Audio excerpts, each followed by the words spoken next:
Ever felt stuck?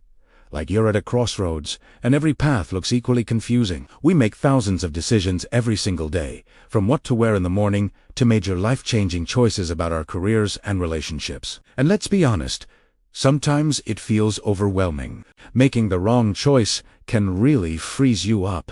But what if I told you that decision-making is not a mysterious talent you're born with, but a skill you can learn and master? Be honest, sometimes it feels overwhelming. But what if I told you that decision-making is not a mysterious talent you're born with, but a skill you can learn and master? That's right. With the right strategies, you can transform from a hesitant doubter into a confident decision-maker. So, grab a seat, because today we re-dive in deep into the art of making great decisions and unlocking a more successful, fulfilling life. Stick around. You won't want to miss this. First things first. Let's talk about why we struggle so much with decisions. It often boils down to a few common culprits. There's analysis paralysis, where we get so lost in gathering information and weighing every single pro and con that we never actually make a choice. These fears are totally normal, but they keep us trapped, missing out, or FOMO, where we worry that choosing one option means losing out on something better. And of course, there's the big one. The fear of regret. We're terrified of looking back and thinking, I should have chosen differently.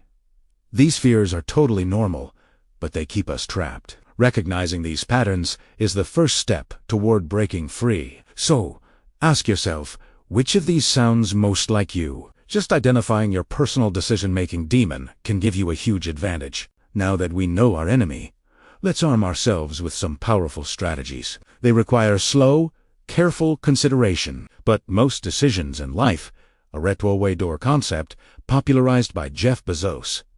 Think of decisions as doors. Some are one-way doors. Once you go through, there's no turning back. These are the big, irreversible choices, like getting married or having a child. They require slow, careful consideration. But most decisions in life are actually two-way doors. You can walk through, and if you don't like what you see on the other side, you can just turn around and walk back out. Choosing a new software for your team, trying a new restaurant, or picking up a new hobby, these are all two-way door decisions. The key is to recognize the difference. Don't waste days agonizing over a choice that can be easily reversed. Make the decision quickly. Gather feedback. And if it's not working, pivot. This mindset will dramatically increase your speed and reduce your stress. How about we dive into making things easier with a cool framework? One that I absolutely love is the 10-10-10 rule. It's super simple and really effective. It's incredibly simple, but profoundly effective. Whenever you're faced with a tough choice, ask yourself 3 questions. How will I feel about this decision in 10 minutes? How will I feel about it in 1A framework? How will I feel about it in 10 months?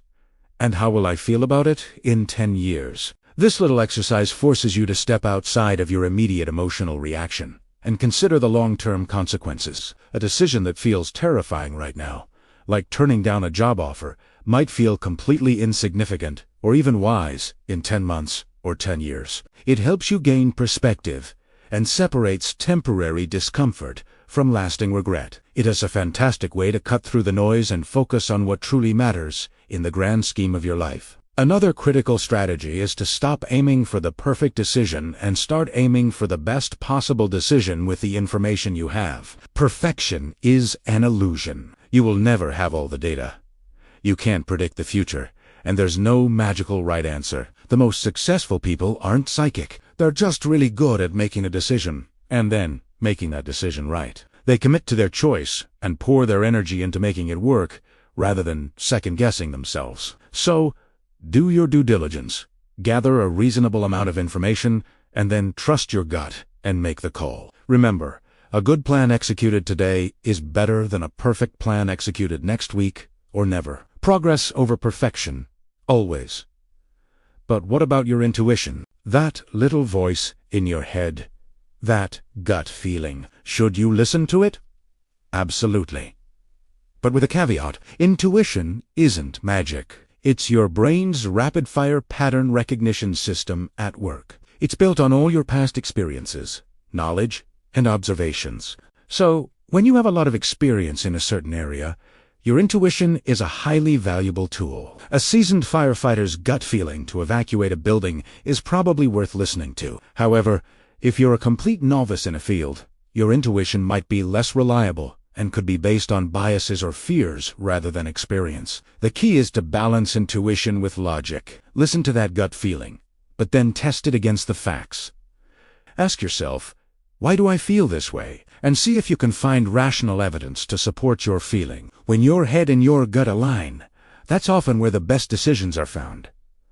Let's also address the role of emotions. We like to think we're rational beings, but emotions are the primary drivers of our decisions, and that's not necessarily a bad thing. Emotions provide us with valuable information. Feeling excited about an opportunity can be a great sign. Feeling anxious, on the other hand, might be a warning to proceed with caution. The trick is not to let your emotions hijack the process. A great technique for this is to never make a significant decision when you're in an extreme emotional state. Feeling super angry, overly excited, or deeply sad. That's not the time to decide. Give yourself a cooling-off period. Sleep on it. Go for a walk. Talk to a calm, trusted friend. By letting the emotional storm pass, you allow your rational mind to come back online and work in partnership with your super angry, overly excited, or deeply sad. Now, let's put it all together. Imagine you're considering a career change. It's a big decision, and you're feeling stuck. First, recognize the fear. Are you suffering from analysis paralysis? Researching every possible career path to death? Or are you afraid of regretting leaving your stable job? Acknowledge it. Next, determine if this is a one-way or two-way door. A career change has elements of both, but it's more of a two-way door than you might think. You can always go back to your old field or try something else. This lowers the stakes. Now, apply the 10-10-10 rule. In 10 minutes, changing careers is terrifying. In 10 months, you could be settling into a new, exciting role. In 10 years, can always go back to your old field or try something else. This lowers the stakes. Then, stop seeking the perfect career. Aim for a better one. Listen to your gut. Does the new path feel energizing? Does it align with your values? Finally, check your emotions. Make the final call on a day when you feel calm and clear-headed, not in a moment of frustration with your current job. By using these strategies, you're not just making a choice. You're running a process. This systematic approach takes the emotion and guesswork out of the equation and replaces it with clarity and confidence. The goal isn't to eliminate all risk. That's impossible. The goal is to make calculated risks that align with your long-term vision, not just making a choice. You're running a process. This systematic approach takes the emotion and guesswork out of the equation and replaces it with clarity and confidence. And remember, even a wrong decision can be a valuable learning experience. Every choice you make, good or bad, provides feedback that makes you a wiser and more effective decision-maker in the future. Embrace the process, learn from the outcomes, and keep moving forward. So, the next time you find yourself at a crossroads, don't freeze. Take a deep breath and remember the tools you now have. Is it a two-way door? What does the 10-10-10 rule tell you? Are you aiming for progress over perfection? What does your gut, balanced with logic, say? By consciously practicing these techniques, you'll build your decision-making muscle. It will get easier, faster, and less stressful over time. You have the power to stop being a passive spectator in your life and start being the confident architect of your future, one great decision at a time. Thank you so much for watching. I hope these strategies help you feel more empowered in your daily life. If you found this video helpful, please give it a thumbs up and hit that subscribe button for more content on living a more successful and intentional life. And I'd love to hear from you in the comments. What's the best decision you've ever made? Thanks again, and I'll see you in the next one.